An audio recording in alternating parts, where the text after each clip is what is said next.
القانون 11 إدمان الأفلام الإباحية.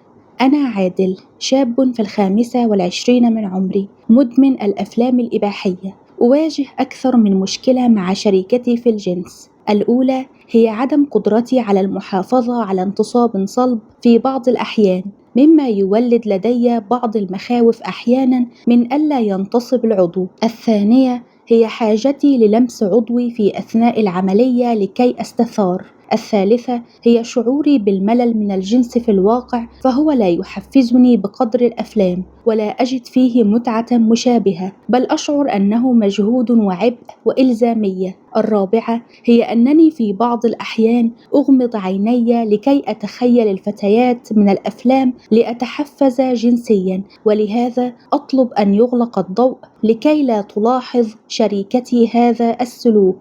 المشكلة الخامسة هي أنني أصبحت أتهرب وأتجنب الجنس. بعض عواقب الأفلام الإباحية: ضعف الانتصاب زائد الملل من الجنس، حيث أصبح الانتصاب يرتبط بالحافز البصري، وممارسة الجنس في الواقع في كثير من الوضعيات تجد أنك لا ترى الشريك بقدر ما تتفاعل معه. كما أصبحت مشاهدة عملية جنسية كاملة من بعيد أشد إثارة من المشاركة فيها شخصياً. عند أي مدمن للأفلام تجد الشخص يشعر أن الأفلام تفوق الجنس متعة بمراحل، وقد لاحظت أن الكثير من النساء يعتقدن أن الشريك ما زال يشاهد الأفلام بسببهن، ولأنهن غير جذابات، ولكن في الحقيقة المسألة كلياً مختلفة، فالأمر ليس شخصياً معها. ارتباط الانتصاب باليد كمحفز أول كعادة، ولهذا تجد الشخص في حاجة ملحة إلى أن يحفز نفسه باستخدام يده، الغريزة وليدة العادات، في حين حدوث تشوه غريزي ويمارس كعادة ستصبح النشوة وثيقة الارتباط بهذه العادة. كلما ازدادت حدة الإدمان للأفلام ازداد تأثيره على الانتصاب. تشوه المخيلة الجنسية زائد تسليع الجسد. تعزز الأفلام الإباحية مجموعة خيالات لأنماط جنسية غير سوية، وهذا يساهم في جعل الجنس مع الشريك رتيب وغير ممتع. فبعد مشاهدة فيلم لشاب يمارس مع فتاتين في آن واحد، وشاب يمارس مع زوجة أبيه بالسر، وفتاة تخون شريكها مع الآخر المتمكن جنسيا، والجنس بالصور الجماعية والمزوخية والسادية، كيف يا ترى سيجد أي متعة مع شريك سوي؟ تقل قيمة جسد الإنسان في عين المدمن، وتجده يسلع أغلب من يراه ويعامل جسده كسلعة. قد يمارس الجنس مع أي شخص بلا ضوابط أو مشاعر أو حتى جاذبية. يعزز التركيز على الجنس الغريزي. الجنس العاطفي يساوي ممارسة الجنس كمكمل لرابطة حب عاطفية. الجنس المادي يساوي ممارسة الجنس لوجود جاذبية وإريحية وكيمياء بلا رابطة. الجنس الغريزي يساوي بلا رابطة أو جاذبية، غير سوي نفسيا. سرعة القذف: البعض يشاهد فقط للحصول على النشوة السريعة بدل الاستمتاع التفصيلي بالتجربة، وبهذا يتعود الجهاز العصبي على القذف السريع. تشوه التصورات العقلية للجنس: فعندما تسمع كلمة جنس تجد أن التصورات في عقلك إما مستوحاة من فيلم رومانسي وإما فيلم إباحي، وذلك لقلة توفر التثقيف العلمي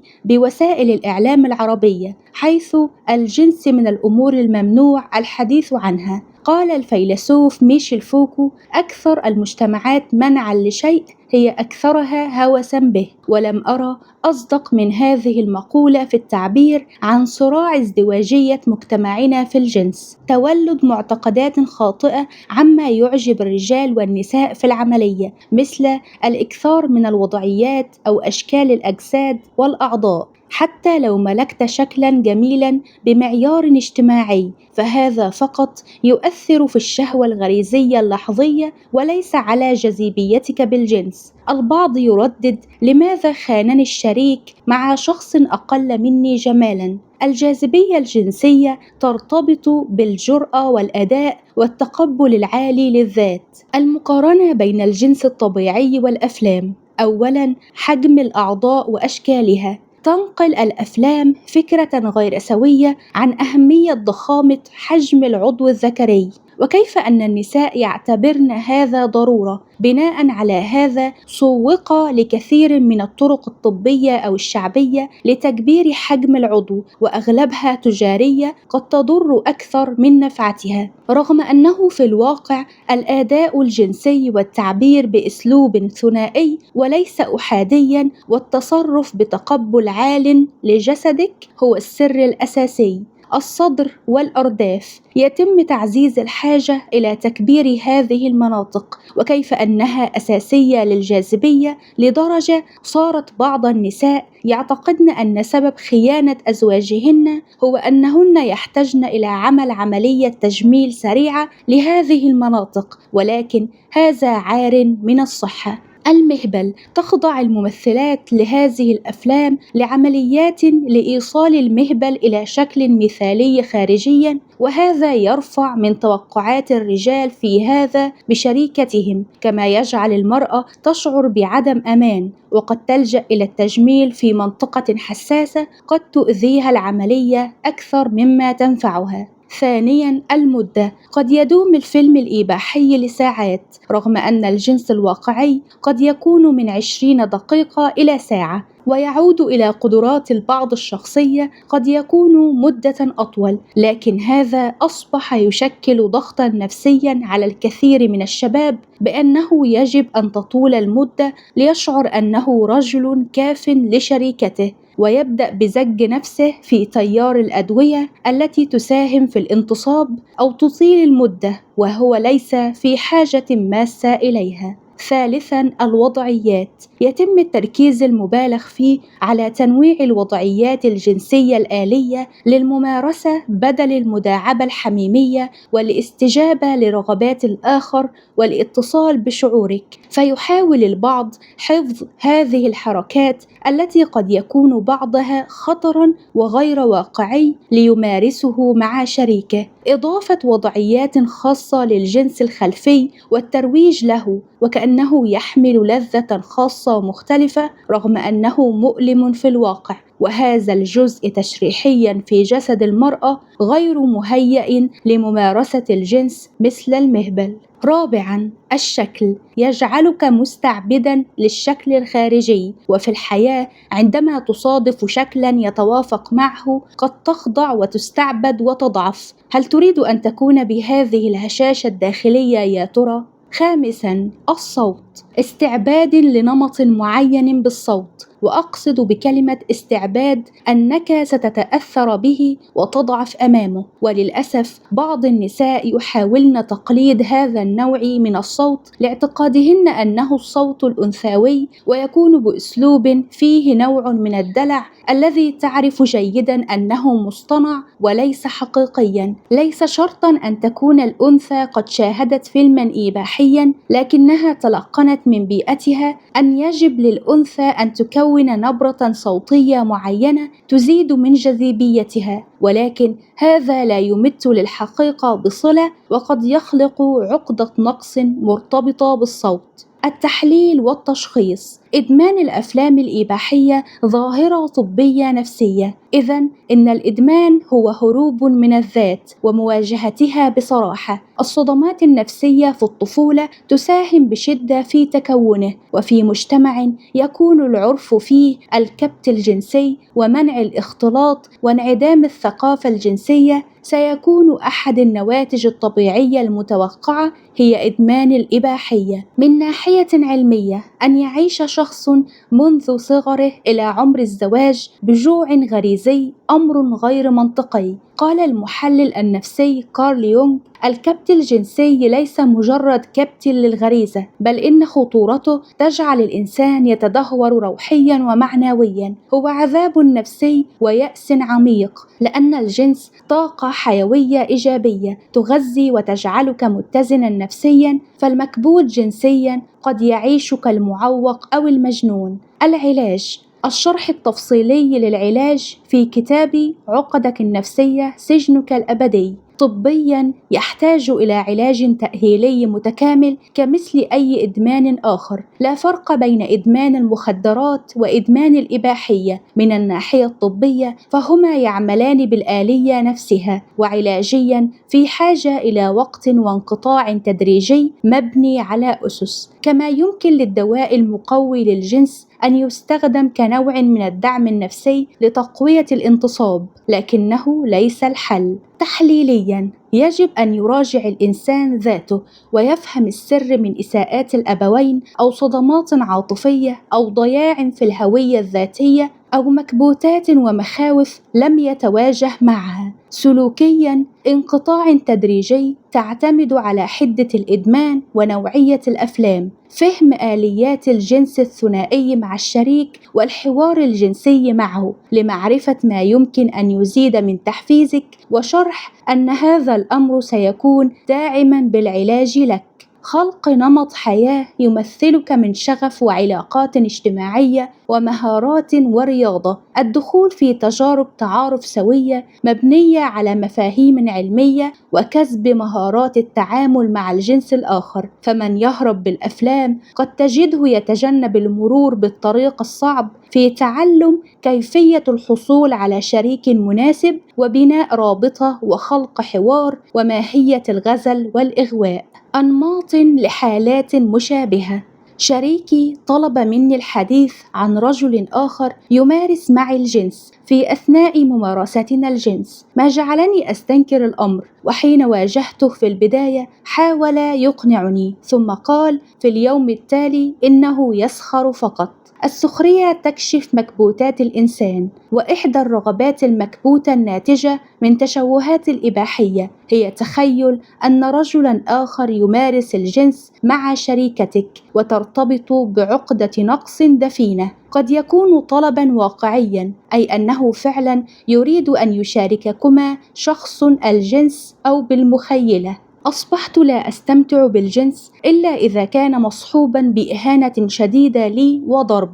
في المازوخية التي ترتبط بعقدة الخضوع ينتشي الشخص بالألم والإهانة وأمور أخرى تمارس عليه، هي نتاج تنشئة ارتبطت بصورة من التنمر أو الضرب أو التحرش. وإذا تمت ممارستها كعادة من خلال الأفلام قد تبدأ النشوة الجنسية تنحصر فيها فقط. في السادية التي ترتبط بعقد التسلط النشوة تأتي من التلذذ بألم الآخر ومن محاولة إخضاعه بطرق غير سوية. أحب تقبيل القدم في أثناء الجنس، ونشوتي لها ارتباط وثيق بالقدم، وأشعر بالحرج من مشاركة الأمر مع شريكتي. الفتش هو المصطلح العلمي الذي يطلق على الاستثارة المرتبطة بجزء معين من الجسد أو شيء لا يعتبر مثيراً جنسياً بالعادة. التوضيح للشريك: وإذا كان الأمر لا يتسبب بإيذاء للنفس أو للآخر لا أجد فيه حرجاً،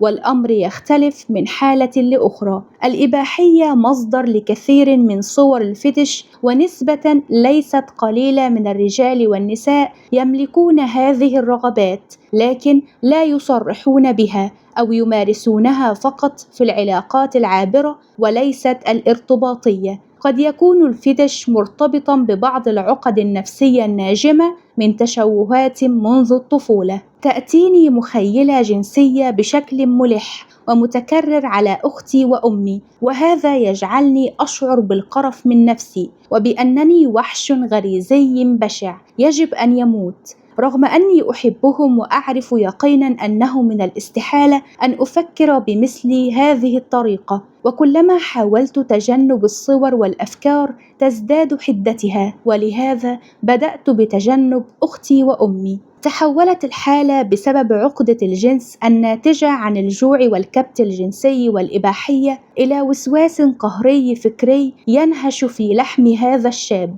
ليشعره أنه شخص سيء وغير حقيقي ومذنب وينغمس في عقدة الذنب.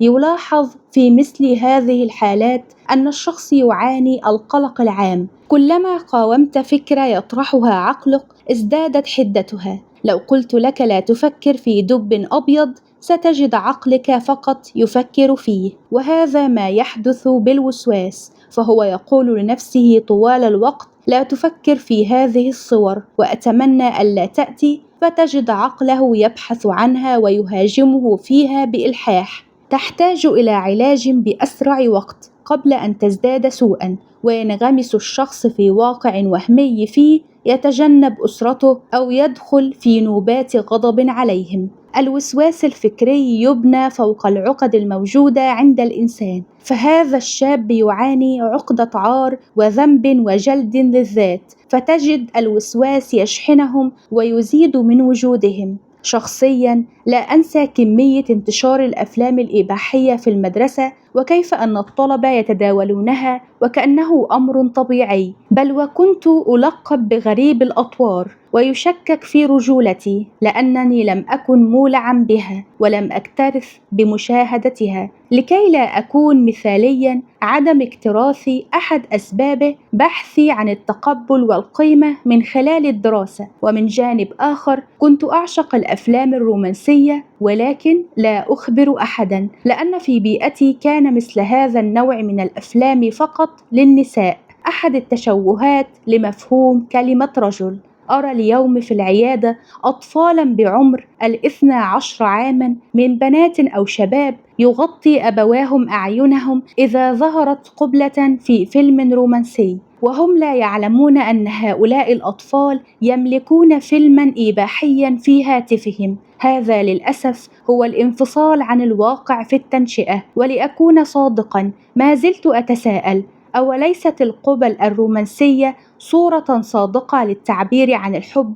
فلماذا يا ترى كانت جريمة إن شاهدناها؟